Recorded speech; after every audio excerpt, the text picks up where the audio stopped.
नमस्कार दोस्तों, आज प्राइम मिनिस्टर मोदी के द्वारा दो आरबीआई की स्कीम लॉन्च की गई है, जिसकी वजह से जो इन्वेस्टर्स हैं हमारे देश में उनको यहां पर मदद मिलेगी। ये आप देख सकते हो, पीएम मोदी जो है वो फ्राइडे को लॉन्च करने वाले थे दो स्कीम, रिटेल डायरेक्ट और इंटीग्रेटेड ऑम्बड्समैन स्कीम। तो इसी के बारे में हम देखेंगे कि एग्जैक्टली ये स्कीम है क्या, किस तरह से मदद करेगा।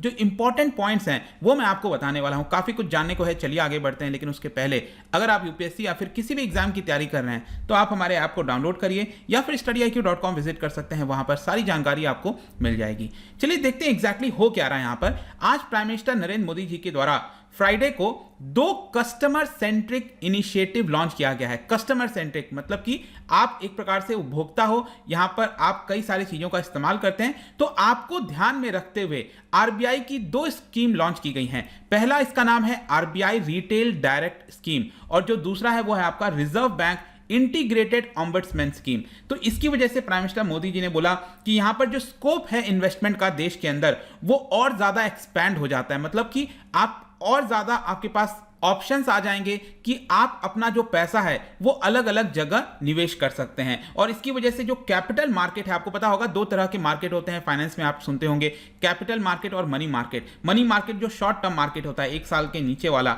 और जो कैपिटल मार्केट है ये लॉन्ग टर्म मार्केट, बेसिकली हम इसको कहते हैं एक साल से ज्यादा वाला। तो यहां पर कैपिटल मार्केट और ज्यादा आसान हो जाएगा और सिक्योर हो जाएगा इन्वेस्टर्स के लिए। तो यहां पर जैसे कि आरबीआई रिटेल डायरेक्ट स्कीम है, इसके तहत यहां पर जो गवर्नमेंट सिक्योरिटीज होती हैं, मतलब कि आपने देखा होगा सरकार के द्वारा कई सारे बॉन्ड्स वगैरह जारी किए जाते हैं, उसके अंदर आप निवेश कर सकते हो। और इसके अलावा यहां पर जो दूसरा स्कीम है उसके तहत जो कंप्लेन है कस्टमर्स की, आपको कोई दिक्कत है, परेशानी है, वो सारी चीजें सॉल्व कर सकते हैं। तो चलिए इसको एक एक करके डिटेल में समझते हैं कि आरबीआई रिटेल डायरेक्ट स्कीम है क्या।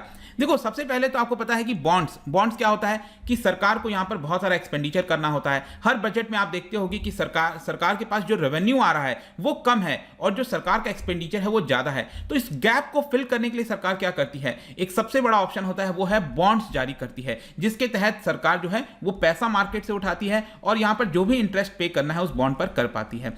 तो अभी तक अगर आप देखोगे क्या था, जो रिटेल निवेशक होते हैं, देखो रिटेल निवेशक कौन से होते हैं, जो थोड़ा बहुत पैसा लगाते रहते हैं, जैसे हम हो गए, आप हो गए, तो थोड़ा बहुत हमारे पास पैसा है तो वो हम लगा पाएंगे। लेकिन जो बड़े निवेशक होते हैं, जो हाई नेटवर्थ इंडिविजुअल्स होते हैं, या फिर जैसे म्यूचुअल फंड हो गया, इंस्टीट्यूशनल इन्वेस्टर्स हो गए, उनके पास तो बहुत पैसा है, 5 करोड़ 10 करोड़ 20 करोड़, इस तरह से वो एक एक बार में लगा सकते हैं। लेकिन रिटेल इन्वेस्टर्स के लिए डायरेक्टली गवर्नमेंट बॉन्ड को खरीदना पॉसिबल अभी तक नहीं था।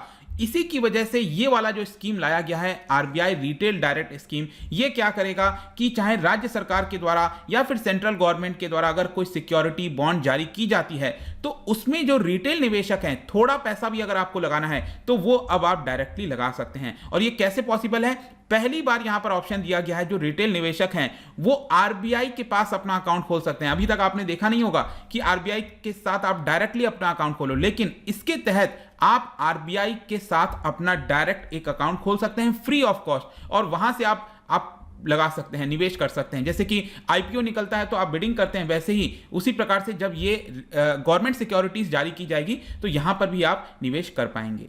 और मैं बता दूं कि सिर्फ ऐसा नहीं है कि सेंट्रल गवर्नमेंट अगर सिक्योरिटी जारी कर रही है या फिर स्टेट गवर्नमेंट कोई डेवलपमेंट लोन के लिए जारी कर रही है, जरूरी नहीं है कि सिर्फ आप इसमें लगाइए। इसके अलावा जो सॉवरेन गोल्ड बॉन्ड आप सुनते होंगे अक्सर, तो अगर जिसको मान लो गोल्ड फिजिकल फॉर्म में नहीं खरीदना है, बॉन्ड के फॉर्म में खरीदना, अब ये बहुत ही अच्छा स्कीम है क्योंकि इसके ऊपर आपको 2% और एक्स्ट्रा इंटरेस्ट देती है सरकार। तो ये जो बॉन्ड है वो भी आप यहां पर इस अकाउंट के तहत जो है आप खरीद पाएंगे। और यहां पर आप देख सकते हो ये जो फैसिलिटी है, इसकी वजह से भारत उन चुनिंदा देशों में शामिल हो गया है जो कि इस तरह के ऑफर्स को प्रोवाइड करता है। अदरवाइज ज्यादातर देश में इस तरह से डायरेक्टली आप चीजों में डील नहीं कर सकते हैं। और इसको मैं बता दूं कि फरवरी में ऑलरेडी अनाउंस किया गया था इसी साल इस स्कीम को लॉन्च करने के लिए। उसके बाद जून में इसके डिटेल्स आई थी, लेकिन फाइनल जाकर यहां पर इसको लॉन्च कर दिया गया। और जो शक्तिकांत दास हैं आरबीआई गवर्नर, उन्होंने कहा कि एक मेजर स्ट्रक्चरल रिफॉर्म है और इसकी वजह से यहां पर जो प्राइमरी ऑप्शंस हैं, प्राइमरी क्या होता है, जब पहली बार कोई सिक्योरिटी बॉन्ड कोई शेयर जारी किया जाता है तो उसको प्राइमरी मार्केट कहते हैं। तो यहां पर डायरेक्टली आप प्राइमरी मार्केट में निवेश कर पाएंगे। और इसके अलावा एक चीज ध्यान रखिएगा,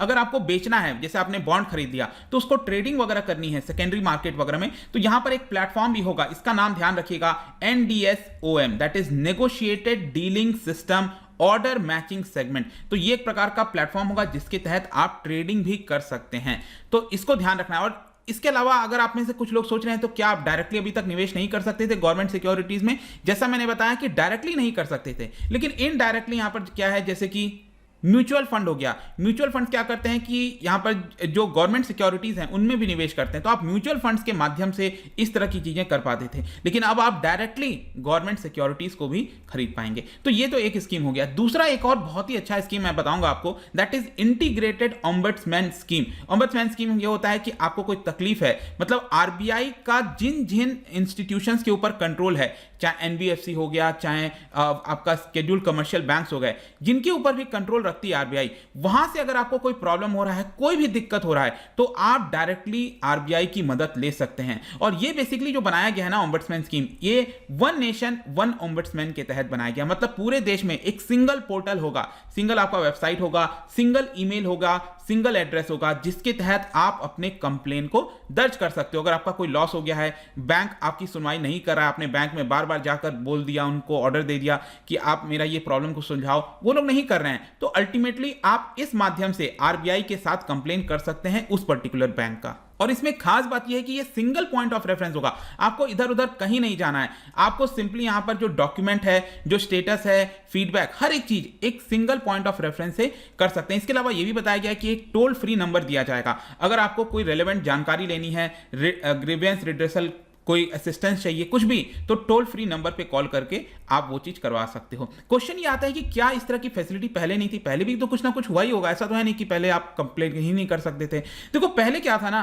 कि यहां पर 3 तरह की ओम्बड्समैन स्कीम थी। एक 1995 में यहां पर बैंकिंग ओम्बड्समैन स्कीम लॉन्च किया गया था, फिर 2018 में ombudsman scheme for non banking financial companies, फिर यहां पर डिजिटल ट्रांजैक्शंस के लिए 2019 में अलग से। तो ये तीनों को यहां पर फाइनली आरबीआई ने रिव्यू किया और एक सिंप्लीफाइड फॉर्म में इसको मर्ज कर दिया है। और इसमें एक और कई सारी नई सारी चीजें जो कहते हैं ना सिंपल फॉर्म में, वो कर दिया है। जैसे कि आप देखिए, पहले आप कुछ पर्टिकुलर चीज में ही कंप्लेन कर सकते थे, अभी यहां पर क्या किया है, इसका स्कोप बढ़ा दिया है। अगर कोई भी प्रॉब्लम है सर्विसेज में, किसी भी तरह का दिक्कत है, रिसीट से लेकर, तो जो दायरा होता है ना कंप्लेन का, उसको बढ़ा दिया है कि आप इस वाले कंप्लेन को भी कर सकते हो, उसमें कोई प्रॉब्लम नहीं है। और एफिशिएंसी वगैरह को भी बढ़ा दिया है कि जो इनिशियल प्रोसेसिंग होता है कंप्लेन का, जल्दी से इसको सुलझाया जाए। ये सारी चीजें फाइनली यहां पर कर दी गई हैं। और इसमें एक और खास बात यह होगा कि पहले जुरिस्डिक्शन था कि अगर आपका दिल्ली में अगर आप हो, मुंबई में अगर आप हो, या फिर कहीं छोटे शहर में हो, तो आपके नियरेस्ट यहां पर किसी पर जाना होता था और वहीं पर आप कंप्लेन कर सकते थे। तो ये जो जुरिस्डिक्शनल लिमिटेशन था, इसको अब फाइनली यहां पर हटा दिया गया है आरबीआई के द्वारा, और एक घर बैठे बैठे आप ऑनलाइन के माध्यम से सब कुछ कर पाएंगे। इसके अलावा एक और क्वेश्चन आ सकता है कि कुछ ऐसे कंप्लेन होते हैं जो कि ओम्बड्समैन स्कीम के अंदर शामिल नहीं होते हैं, तो उसका क्या होगा? तो वो जो बाकी जैसे चल रहा था पहले वैसे ही चलेगा। जैसे कि आरबीआई के 30 रीजनल ऑफिसेज हैं, वहां पर ऑफिसेज में customer education and protection cell बना हुआ है, वहां पर जाकर आप कंप्लेन कर सकते हैं। तो ये जो 2 स्कीम, आई होप कि आपको इसके बारे में पता चल गया होगा। डेफिनेटली इसकी वजह से जो इन्वेस्टर्स हैं, निवेशक हैं, उनको काफी हद तक सुविधा होगी, फायदा होगा। आई होप कि सब कुछ आ गया होगा। लेकिन जाने से पहले एक इंटरेस्टिंग क्वेश्चन, आपको पता है कि मॉनेटरी पॉलिसी में 2 तरह के कंट्रोल होते हैं, मेजर्स लिए जाते हैं, क्वांटिटेटिव कंट्रोल और क्वालिटेटिव कंट्रोल। इन 4 में से कौन सा क्वालिटेटिव कंट्रोल के अंदर आएगा, आपको यह बताना है। इसका राइट आंसर आपको पता ही है, मेरे इंस्टाग्राम पर तो आपको मिलेगा ही, वहां पर अगर आप नहीं हो कोई बात नहीं, टेलीग्राम से भी ले सकते हैं इसका सही उत्तर। मैं कई सारे एमसीक्यूज यहां पर डालता रहता हूं, स्टोरीज के फॉर्म में, आप जाकर प्ले कर सकते हो। बाकी अगर आपको पीडीएफ चाहिए तो टेलीग्राम पर आइए, अलग अलग सोशल मीडिया पर भी आप जुड़ सकते हैं। साथ ही साथ यूपीएससी या फिर किसी भी एग्जाम की तैयारी कर रहे हैं तो आप हमारे ऐप को डाउनलोड कर लीजिए। आई होप कि वीडियो आपको पसंद आया होगा। मिलता हूं आपसे next time, till then thank you very much, see you soon.